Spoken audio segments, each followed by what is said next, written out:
Ito naman ngayon, pag-usapan natin, mga ka-GP Natics. So, ito magandang pag-usapan. Pero mamaya na yung tungkol sa desecration of the body at desecration of the dead. Okay? Pag-usapan muna natin itong isang bagay na talagang nagimbal ang lahat, mga ka-GP Natics. Kasi itong si Sara Duterte, may padasal-dasal pa, parang tatay niya. Di ba? Parang tatay niya. Kaya lang lumalabas po dito na itong si Sara Duterte ay mukha pong mga kababayan lumalabas na hindi po talaga naniniwala sa Diyos. At ang kanyang pinagdadasalan ay ang demonyo. Ito po, pakinggan natin kasi medyo mahaba to ng konti pero ipapaliwanag ko, dalawang part ito. Tungkol sa sinasabi niya na hindi siya naniniwala sa Diyos. At syempre, mga kababayan, doon nga sa desecration of the body at desecration of the dead. Ipapaliwanag ko po yan ng maliwanag. At salamat, Ma'am Brenda Dicano, naimbag nga Rabi M. Kago. Salamat po, Ma'am Brenda, naimbag nga Rabi kada kayo amin apo dito. Okay, pakinggan po natin ito. Pimentel, current relationship with Aimee, Remulla, Escudero, and the cadet was sanctioned. Hindi na cadet ito, officer was sanctioned. And pre-election survey, huwag na natin balikan yung 2022 and diversionary tactics. Okay, sige. So, unahin ko muna, mamaya na yung mga family members, unahin ko muna yung Senator Pimentel. Unahin ko muna Senator Pimentel, Senator Escudero, Remulla, sino pa isa? Ay, Marcos. Hindi yan. Wala siyang comment. Sa Senator Mansour Pimentel, SP. And then, yung guns. Guns pala, sorry. Okay. So, yon. So, binasa ko yung kanilang mga statements. And nakita ko doon ay puro unusual, unbecoming, unhinged. Ano yung isang nila? Desperada, ma'am. Hindi, may Sorry. Yeah, unhinged, unusual, unbecoming, unsound mind, and what was the other one? Hindi, meron pa isa. Okay, si Pimentel was unusual, si Escudero was unbecoming, si Young Guns was... Unsound. No, unsound is Remulla, unhinged is one of those, and then Young Guns is unstable. Unstable. Yes. So yung lima na yan, yun lang naman yung gist ng mga sinasabi nila. And unahin na muna natin, dalawa kasi siya eh. One is legal, doon kay DOJ, and then one is a demand for a psychiatric exam doon sa House of Representatives naman. Okay, so unang-una, ipagdasal natin ang Pilipinas dahil we have a Secretary of Justice na hindi alam ang batas. Okay, nakita niyo yun, mga ka-GP Natics. Siya ay nag-sign of the cross, di ba? At yung thumbnail natin, nakikita niyo po na nagdadasal. Wala naman dyan yung demonyo. Kaya lang, nagdadasal siya po na pinapakita dito na sila ay madasaling tao. Diba? Ginagamit yung simbahan. Pero mamaya, merong kakaiba dito kay Sara na sa dami-dami po ng tinatawag nating mga example. Pero itong si Sara Duterte, iba po yung kanyang paliwanag tungkol po sa paniniwala. There is a big difference between talking about desecration a body and actually desecrating a body. Yan mamaya, pag-uusapan natin yan desecration of the body versus desecration of the dead. Talking about desecration of a body is not desecration of the dead. Dapat sana siguro, as a lawyer, maintindihan niya yun agad. And apparently, sabi nga ng iba, pag mabilis ka, meron talagang mga mabagal ang pick up. Ay, yun yaba. And the next one is psychiatric, neuropsychiatric exam. Wala akong problema doon. Game tayo. I will call that neuropsychiatric exam. Aha. Pero, let us make this an election issue. Yung Young Guns, I am sure kasi young sila, magpapare-elect pa yan. They are running as re-electionists. So, ang gagawin natin, dalawang tests sa akin. Kasi sinasabi nila, ano daw ako, unstable daw ako. Paningin Mga asar talaga sila eh. Kaya stable ka naman talaga eh. Sa totoo lang. Diba? Ewan ko ba bakit asar-nasal sila doon? Pag sinasabihan siya unhinged, unstable, mga kababayan. Totoo naman. Ah, ko naman sa kanila, unstable din sila. 'Di ba? Kasi bakit? Aatake sila, pag sumagot yung inaatake nila, nagagalit sila. Tinatawag nilang unstable. 'Di ba? ang babaw ng paliwanag. Ang babaw ng paliwanag, unstable din sila kasi pag inatake sila, nagagalit sila. At mga kababayan, aatake rin sila. Unstable din sila. Mga kababayan, I don't think na umaatake yung mga young guns. What they are trying to say, itong si Sarah, talagang kakaiba yung utak. Diba? Ikaw naman na nagsimula nun eh. Kaya ka binabanatan. I mean, bumabanat sila pero palagay ko hindi naman yung banat na too personal. Yung nakikita ko dito, banat na talagang nakikita talaga sa karakteristik ng isang tao. Kaya nyo. Diba? Dito naman, ang gusto lang naman sabihin ng young guns eh. Wag ka na magpaligoy-ligoy pa.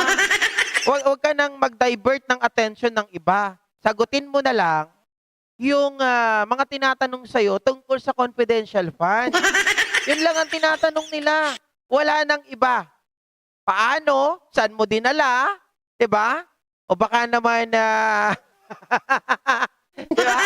Saan kaya nila dinala, mga kababayan? Di ko alam eh. Sabi nung iba, doon daw sa boyfriend. Sino yung boyfriend? Meron ba? Di ko alam. Yung kasi nagpakalat ng may boyfriend si Sarah, wala. Nandun na ngayon sa kabilang ibayo. Diba? Para sa akin, unstable din kayo. Bakit niyo ako inaatake? 'Di ba? So, I will do 2 tests. Neuropsychiatric exam and drug test. Pero dapat, lahat ng mga young guns na kandidato, lahat ng mga congressional candidates ay magpa-drug test. Including speaker, ma'am? As a voter, I am asking the candidates for Congress doon sa distrito ko, sa 1st District of Davao City. Now, dalawa lang yung maalala ko ngayon, but I'm sure meron pang ibang kandidato. Alala ko si Margarita Nograles and si Paulo Duterte. And as a voter, I demand na magpa-drug test sila. Kayong lahat, mga kababayan, as voters, you demand na magpa-drug test ang mga congressional Nagpa-drug test na yung dalawa. Diba nagpa-hair follicle drug test na yung dalawa, so wala nang problema. candidates. Dahil kung unstable ako, sa paningin ko, unstable din sila. So bakit ka naman magagalit kung ang inaatake mo ay sumasagot? Diba? Yes, Fred? Yes, ma'am. Okay ka dyan. Yes, ma'am. Okay, sige. Tingnan nyo yung sagot niya. Tingnan nyo yung sagot niya. Bakit ka daw magagalit kapag ang inaatake mo sumasagot? Diba? Mga kababayan, kayo tong hindi pa nga kayo inaatake, hindi pa nga kayo sinasagot, diba? Galit na galit kayo kay PBBM, galit na galit kayo kay FL Lisa. Hindi kayo itong nagsisimula na bangag. Hanggang ngayon, kayo pa rin yung galit na galit. Hindi naman kayo inaatake. Yung young guns, nagsasalita sila because that's part of what you call freedom of speech. And I don't believe, I do believe, mga kababayan, na yun ay masama. 'Di ba? Yun yung nakikita nila, paiba-iba ka ng sinasabi. Sabihin mo bukas, parang tatay mo. So okay tayo dyan. Ano yung problema dyan? Yan ang demand ko ha. 2 test sa akin, isa lang sa kanila. Tiyado pa ako. Pero kung sinasabi nyo rin na unstable sila, so dapat meron din silang neuropsychiatric test din. Hindi, pinapadali ko na lang kasi sa kanila eh. Kasi, diba? Para madali tayo. So we call on the Philippine Medical Association, the Philippine Psychiatric Society siguro, is it called that way, to set the guidelines para sa amin lahat. Okay? Lahat ng botante mag-demand ng drug test sa ating mga congressman candidates kasi unstable din sila. Saan po dapat gawin ng drug test, ma'am? Sa private hospital o sa public hospital? We need independent third-party hair follicle testing. That is why we are asking the help of PMA. Tulungan nyo kami to set the guide. Kailan nyo mang gusto mangyari yung test? Pag kinol na nila, okay na tayo. Hindi pwedeng 3 months after ha, kasi hindi magdodroga yan ng 3 months, tapos na yung testing nila. So anytime? So dapat, Dapat ngayon na. Dapat 10 Ayun na. Magpa-drug test tayong lahat at dagdagan ko ang sa akin neuropsychiatric game. Ayun dyan. Ma'am, what if po sabihin ng young guns na you're just bluffing too, ma'am? I'm not bluffing. Pangalan ko ang nakataya dito. Nandiyan kayo lahat nakikinig at nakita na nagsabi ako. I'm not bluffing. Mamay ganito ng reso before. Alam mo, so kung totoong gusto talaga niya, kung talagang willing siya na magpatingin, hindi na siya magde-demand eh. Diba? Hindi na siya magde-demand, mga kababayan. Pero nakikita natin, ang dami mong demand. Gusto niya, bukod sa magpa-drug test daw, itong mga young guns. Tapos, pati daw yung presidente natin mag-sorry sa kanya. Diba okay lang, walang problema. Magpa-drug test sila, sabi nga ng young guns eh. Pero yung kasama pa sa demand mo, mag-sorry yung ano yan eh, yung tinatawag natin na parang mahirap gawin yung dinedemand mo. Diba? Yung kumbaga parang suntok sa buwan para mangyari yung dinedemand mo. So alam mo sa sarili mo na yun ay hindi mangyayari, kaya yun yung dinidemand mo. Oh. Tulong pero wala man lang isang. Diba? Oh, diba? Ayaw nila magpa-drug test. Bakit kaya? So, hanggang So- so, na lang ma'am yung test. So yan. Okay ako. Wala tayong problema dyan. I will do your neuropsychiatric exam. And mind you, hindi yan first time. Naka-neuropsychiatric exam na ako dati nung nag-apply ako as PAW lawyer. And naka-neuropsychiatric exam na ako in a court case. Oh, mga kababayan, narinig nyo ha?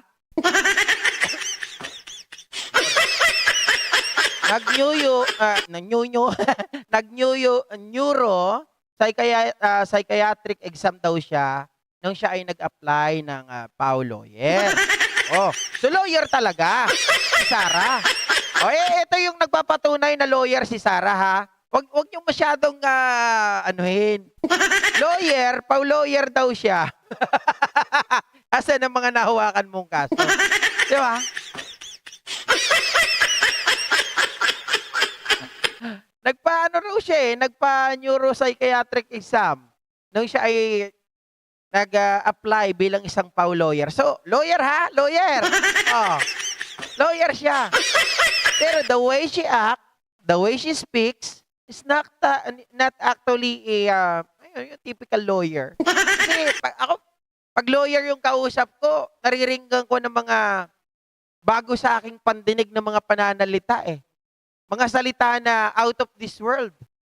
Parang nanggaling sa Pandora's box. Pero dito kay Sarah, wala eh. Normal, parang salita ko lang eh. Diba? Hindi, kasi may papaliwanag pa ako dito. Pasensya na po kayo ha. Never pa naging lawyer yan, lawyer. Lawyer. Hindi, ako kasi gusto ko may paliwanag dito kasi may mahalagang bagay dito. So, pangatlong neuropsychiatric exam ko na ito na kung sakasakali, pag i-call nila ang DARE ko. Drug test sa inyo, dalawang test sa akin. Yes. So, unstable, unhinged, unbecoming, unsound mind. Meron pa isang ulitin nyo na lang. Yes. I'm not any of those. Ang problema kasi ngayon sa mga politiko, they have never seen a politician who has nothing to lose. They have never Yes, nag-apply lang. Hindi naman sinabi na na-hard siya. Pero ang tanong, kasi sabi niya, she is an attorney. So, hinahanap ko, where are those cases that you had? Diba? Naipanalo mo ba? May hinawakan ka ba? May naipatalo ka ba? O baka attorney no case? Oh, yun ang sinasabi ko. seen a politician na IDGAF. Kung sabi saya pa, balak ko din na makigdumog ko sa kanal. Yan ang problema. Kasi, I am not like them. Aha. And ang tendency sa mga ganito na mga tao, sasabihin nila, crazy, lukaret. Diba, hina ng memorya. Mga ka-jeep. Kayo kayo mismo nakapagsabi dito. Abogado, matatalas ang memorya. Pero si Sarah, Diyos mio mga kababayan, ka-level ko lang ata. Diba? Hindi, compare natin. Kasi ako, pangkaraniwang tao, vlogger. Diba? Compare mo naman sa mga abogada. Dapat matatalino, yung kanilang memorya, talagang very sharp. Hindi yung kagaya ng ganito. Putya mga kababayan, kung wala atang wala tong hindi niya maaalala kung ano yung mga sinasabi ng tao eh. Diba? Luka-luka. Oh. Buang. Desperada. Bakit po ako desperada? I am Vice President of the Republic of the Philippines. I am not going anywhere. So anong ikaka-desperada ko? Diba? So yan yung problema dyan. Yan yung problema nila. Because they've never seen anything like Sarah. Hindi raw siya desperada. Hindi raw siya desperada pero dito ibubuking niya yung sarili niya. kung bakit siya nagwawala. Nung tinanggal siya, mamaya sasabihin niya yan kung bakit siya nagwawala eh. Mga kababayan, nung tinanggal daw siya, kung hindi raw siya pinakialaman, nung siya po ay umalis bilang sekretary ng DepEd, kung pinabayaan lang daw siya na magtanim, hindi raw siya magsasalita. Eh kaya ka nga tinitingnan doon, dahil unang-una, wala kang ginawang maganda.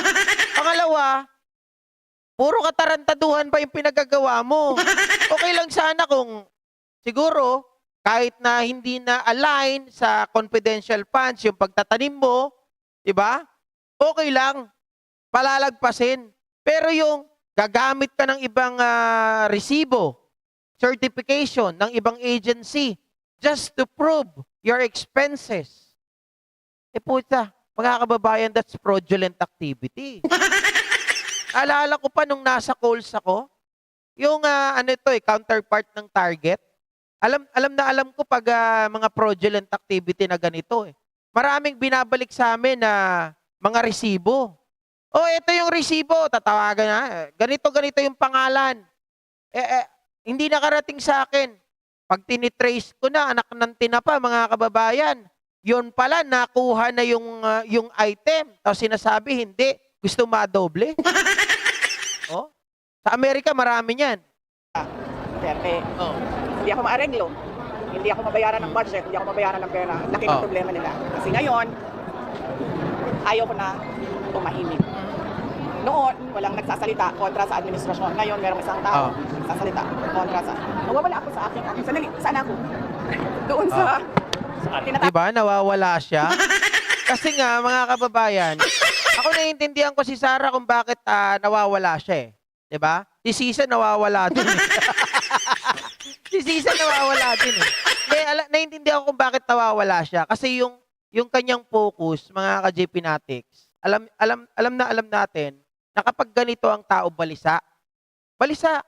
Kaya nawawala siya dun sa focus niya.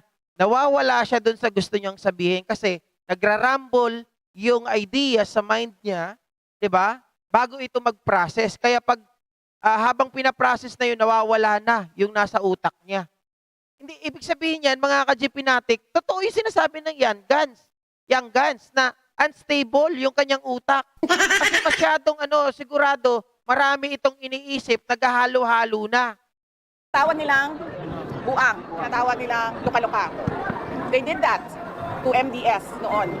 Pero they cannot do it to me ngayon. Lahat ng psychiatric exam na gusto ninyo, let's go. Paulit-ulit Televised ang exam, ang test. So you're also challenging na maging televised ang test? Oh yeah. Dapat nakalagay yan dun sa guide. Hindi pwede magsikreto-sikreto kayo dyan ng testing ninyo. Ma'am, you said po na you're speaking against the government po. You're positioning yourself as the opposition na po. Hindi, sila ang nag-aano sa akin. Sila ang nagtutulak sa akin eh. Sila talaga ang inaatake nila ako. Tapos, pag sumagot ako, nagagalit sila, ginagaslight nila ako. Mr. Deception. Ayan mga kababayan, kayo ang umusga. Sino ba ang una? Inaatake daw siya, ginagaslight daw siya. Teka lang, paano ka inaatake? Ikaw nga ang unang umaatake. Kayo, mga Duterte, ang unang umaatake. Diba? Sabi ko nga kanina, again, hindi tayo mapupunta sa tinatawag nating mga investigasyon kung wala namang nakita na abnormality. Sobrang abnormal nung ginagawa nyo. Piruin mo 15 million in just 11 days. Tapos yung upa na yan, merong 91,000. One day, merong 500,000. May 250, may 1 million. Pero inyo yan mga kababayan yung gastos nila sa YLS. Tapos, yung ngayon na inahanda ng Office of the Vice President, lugaw. Lugaw! Para sa sa pag-feeding program nila sa mga nasalanta ng bagyo. Kung pinabayaan lang nilang eto. Kung pinabayaan lang sana nila ako sa Davao. I was mayor already. I was unopposed. Kung pinabayaan lang nila ako sa DepEd, nagkatrabaho lang ako doon, wala akong ginagawa sa kanila. Nung nag-resign ako sa DepEd, kung pinabayaan lang nila ako, diba? Na gawin ko yung trabaho ko sa Office of the Vice President, kahit magtanim ako ng puno araw-araw, pabayaan nyo lang ako. Kasi may pagbabago campaign naman kami, tree planting, educational advocacy, lahat yun. Ang problema sa kanila, nakikipag-away sila. Tapos kapag lumaban, yung inaaway nila, nagagalit sila, and sila yung nagsasabi na siya yung may problema. Biruin nyo mga ka-GP natin. Ang gusto niya pala, kaya pala nagsasalita siya ng ganito kasi nga pinakikialaman daw siya. Ibig sabihin, kahit na may mali na sa ginagawa mo, kailangan wag kang pakialaman? Mali yun. Wala na tayong batas na sinusunod kapag ikaw susundin ng gobyerno yung mga mali mo. Diba? Susundin yan, susundan ng mga tao yan, ng mga kagaya ninyo na may hinahawakan pwesto, magiging president ka na hindi ka na pakikialaman, meron ng bulilyaso, meron ng mga nawawalang pera. Sabi niya ganun, kung pinatahimik lang nila, kung hindi lang nila ako pinakikialaman, kung pinabayaan lang nila ako, hindi ako magsasalita. Paano ka pababayaan kung mayroong pera na nawawala? Diba? Kayo nga, tayo. May pera nga lang, 1,000 eh. Hinahanap natin. Dito pa kaya? Kinaulo po ito nito ni Sarah, oh. Ang lakas ng tama. Hindi ako yung may problema. Hindi ako noon na palaaway. Except kung inuunahan ako. Mga kababayan, hindi raw siya known na palaaway. Except inuunahan daw siya. Ano yung ginawa mo dun sa lalaki na sinuntok mo? Yung sheriff. Yun ba, inunahan ka? Sabi nga ni Duterte sa'yo, anong sabi ni Duterte sa'yo? I could not see Davao go back in shambles. So I insisted on my daughter kasi kaya niya. Kita mong sheriff binugbog. Where can you find a mayor mauling a sheriff in front of everybody on TV? Talagang ano yan si Inday? Be careful with that woman. Piruin nyo yun? Tatay mo ang nagsasabi. Be careful of that woman, mga kababayan. In front of national television. Ganon, tapos hindi raw siya, nangunguna, hindi raw siya palaaway.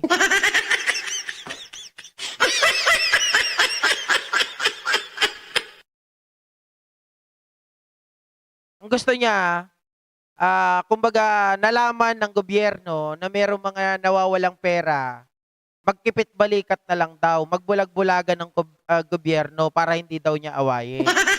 Meron pa siya sasabihin dito. Ma'am, anong tingin mo ng mga anak mo na mag-instead behind you are now coming to their defense? I will not comment sa mga anak mo because ang natural affinity ng mga anak is to defend parents. Ako lang naman yung anak na hindi nagde-defend kay PRD. Pero balik na rin natin. Ganun din si PRD sa akin. Ang natural affinity na gagawin, natural na gagawin ni PRD is to defend me. Diba? Sinasabi nila noon, ginagaslight din nila kami, diba? Kasi may destabilization sa PRD, may maiso. Ano mang ginawa ni PRD? Di ba nag-react lang sa ginawa nila sa akin? Hindi nga ako nag-react noon eh. Hindi ako nagalit. Confidential funds, ano sabi ko? Fine, sa inyo na yan. 4th quarter, sa inyo na yan. Hindi ko naman hindi naman kailangan yan eh. Napapadali lang talaga ang trabaho kasi natatarget mo yung trabaho mo. Kaya daw nagkaroon ng maisog, tinitira ang gobyerno ni PRRD, nag-react lang daw. Kasi tinarget daw siya sa confidential funds. Okay, mga kababayan, ayan nga yung problema eh. Yung confidential funds mo, ang daming mga fraudulent activities. Tapos gusto nyo hindi papansinin. Diba? Mahirap yun, mga kababayan, na babaliwalain natin. Kasi sabi ko nga sa inyo, it would be a precedent doon sa mga susunod na mauupo sa pwesto. Pwede nilang gawin yan. Kung, yung dating vice president, hindi nyo pinakikialaman sa mga ganitong bagay. Tapos kami, ginugulo ninyo. Yun ang totoo. Bakit? Sino ba ang unang umatake? From the beginning, Sara Duterte, ang tatay mo sinasabi na si PBBM ay may bagahe, adik, at kung ano-ano pa. May kinalaman ba yun sa confidential funds? Wala. So, sino ang nagsimula? Kayo o ang admin? Siyempre kayo. Oh. Ano pang inano nila? Security, kunin namin lahat. Sa inyo na yan. Budget, kukunin nila lang. Sa inyo na yan. Oh. Budget? Security? Confidential funds? Sa inyo na yan. Totoo ba? Ha? Nagngangaw-ngaw ka nga nung tinanggalan ka ng security. Nagngangaw-ngaw ka nang tinanggalan ka ng confidential funds. Oh. Nagalit lang naman ako noong yung nangyari doon sa graduate, yung namatay doon sa Davao City, sa tear gas, sa panggugulpe, at yung mga pinukpok ng mga tao. Yan ngayon, nagalit ako. Kasi sa paghahabol nila sa akin, yung mga kasamahan ko, hinahabol din nila. Excuse ko na lang, let's give them privacy. But one is already in depression, one is already contemplating suicide, one is in the hospital, may isa hindi nakakatulog. I agree sa pagmumuraha. Hindi dapat magmura kasi may mga bata naririnig. Pero gago talaga yan. Pero tingin ko talaga ang problema hindi dun sa mga tao.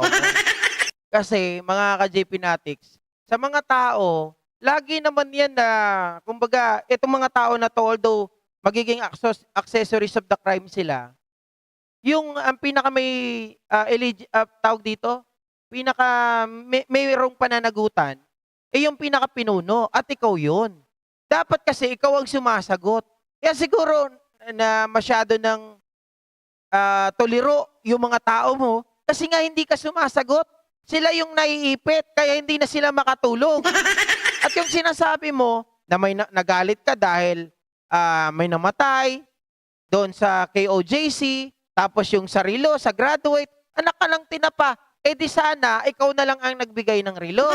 Pangalawa, mga kababayan, alangan naman ibigay ni PBBM yung kanyang relo na nagkakahalaga, if I'm not mistaken, 4.5 million na Philip Patek ata yun. 'Di ba? Na merong bigay pa ata ng kanyang ama. Ngayon, sabi ng iba, oh bakit? Si PRRD nga binibigay niya yung kanyang relo taon-taon. Palagay nyo. 'Di ba? Palagay nyo, yung relo ba na binigay ni PRRD mamahalin kasing mamahalin nung relo ni PBBM? Hindi. Kasi yung nakita ko na relo na binibigay taon-taon, kaya pala may nasasanay na nanghihingi na makakapal na mukha ng mga graduate.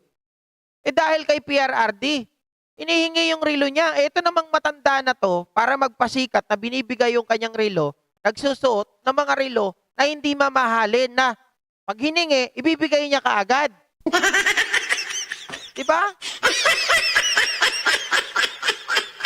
Parang tanga lang mga kababayan Sila. Oh. Ako, wala akong problema. Pero yung ibang mga tao dyan na hindi politiko, na hindi naman nila hinahabol, pero ginigipit nila. Ma'am, puro How is dulo your ng pagkatapos. relationship with Puro Senator? Hindi dulo, ma'am. politiko hinahabol nila kasi kasalanan mo. O hindi mo ba naman ito idrinag sila doon sa paggawa ng hindi maganda, hindi mangyayari yun. Natural sila ang humaharap. Ikaw, pag pinaharap ka doon, sasabihin mo, ayaw mo mag-take ng oath. O, ano pa? Mga kababayan, ayaw mo magsalita. O, ang dami mong mga alibis. Ang pagkatapos. Punong dulo na pag-atake, politics. Politika. Ano yan? Sinabi ko sa inyo, perpetuation in power yan. Gusto ko sana i-take up si Martin Romualdez pero nag-promise ako sa inyo, di ba, na another time si Martin. Oo, sa susunod na. Mangyayari politika, sabi ko kasi ni Governor Matthew Manoto na pinagsunan daw yung dapat sa Men's boy, malaki bayad sa akin. Oo, malaki. 51 billion ang bayad sa akin. Kaya mo ba? Men's boy, 51 billion ang bayad sa akin. Kaya mo ba?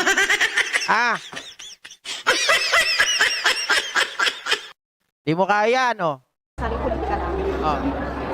I-review nyo. Ayoko na banggitin lahat ng pamimersonal nila sa akin. Pero i-review ninyo lahat ng ginawa nila sa akin. Sila ang nauna. Kayo ang nauna. Bakit? Because of envy and jealousy. Yan lang sisira sa bansa natin Inggit at jealousy. Yan ang sisira sa atin mga kababayan. Sa inyo ata namumutawi yan. Sa inyo ata yan nagpo-prosper. Yang inggit at jealousy. Oh.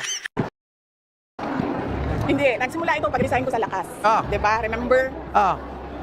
sinabihan ko siya, Martin, sa ibang araw na. Ah. Kasi madami na kayong material. Okay. Alam nyo kung bakit, ganito yan. Kung bakit etong si Sarah ay umalis sa lakas. Dahil nga, etong si Gloria, tinanggal bilang isang senior majority leader. Kaya, tama ba yung sinabi ko? Basta senior, deputy, blah, blah, blah, blah, dyan sa Congress. Yung pinalitan ni, pinalitan ata ni JJ Suarez ata yun. Hindi ko na maalala mga ka-GP Natics. Pero inalis itong si Sarah. Kaya itong inalis pala itong si Gloria. Kaya itong si Sarah nagwawala. Dahil nga ninang-ninangan niya yon o ninang niya yon si Gloria. At mga ka-GP Natics, paano hindi tatanggalin ni si Gloria? May pumiyok na kasama nila Gloria doon sa meeting. Nakakampi pala ni Martin. Na kumbaga, si Martin gusto nilang tanggalin sa pwesto bilang Speaker of the House. O paano siyang hindi aalisin? Doon una nagwala itong si Sarah at tinawag niyang tambaluslos itong si Martin. At sumunod na yan, yung confidential fund. Di ba? O sino ngayon mga kababayan ang gumagawa ng kwento? Sino nagsimula? Kayo. O, bakit niyo gustong tanggalin yung tao? O, Ma'am, for the record, what is your relationship status with Senator Amy Marcos? And nag-usap na po ba kayo after that? After nung press con, tinext ko siya. And she was cold. Cold. ayun. Sorry ito pala. Sabi ni Jamir Lalatag, Senior Deputy Majority Speaker. Thank you. Thank you, Jamir. And then meron siyang sinabihan ng common friend namin na naiinis siya sa akin at kay BBM. And then sinabihan ko yung common friend namin, sabihin mo sa kanya, huwag siya mainis sa akin at kay BBM. Mainis siya kay Lisa at kay Martin. Pero ano ba, friendship over na ba kayo ni Senator Amy or it's just a face? No, hindi ko alam. I cannot speculate on what will happen tomorrow. But as far as we're concerned, ano si Senator Amy sa iba? Para sa akin, she's a senator, she's a friend. I did not attack her. Alam niyo kasi ito si Remulla, nandun siya sa legal desecration of the dead. Sabi ko nga kanina, di ba? Talking about desecrating a body is not desecration of the dead. It is not illegal. It is taboo. Taboo siya. Meron sa atin dito, ayaw pag-usapan ng patay. Meron sa atin dito, okay lang na pag-usapan ng patay. Diba? It's taboo for some. Ngayon, kung okay lang sa kanya, hindi okay sa akin, dapat respetuhin ko na okay lang sa kanya. Hindi ko atakihin yung tao. Bakit ko atakihin yung... Yung paniniwala ko, hindi naman yung paniniwala. Parang Diyos lang yan. Naniniwala ka sa Diyos, ako. Hindi. Respetuhin mo ako. Na hindi ako naniniwala. Ikaw na... Hala. Mga kababayan. Mga ka-GP Natics, narinig nyo yun, yung kanyang paliwanag.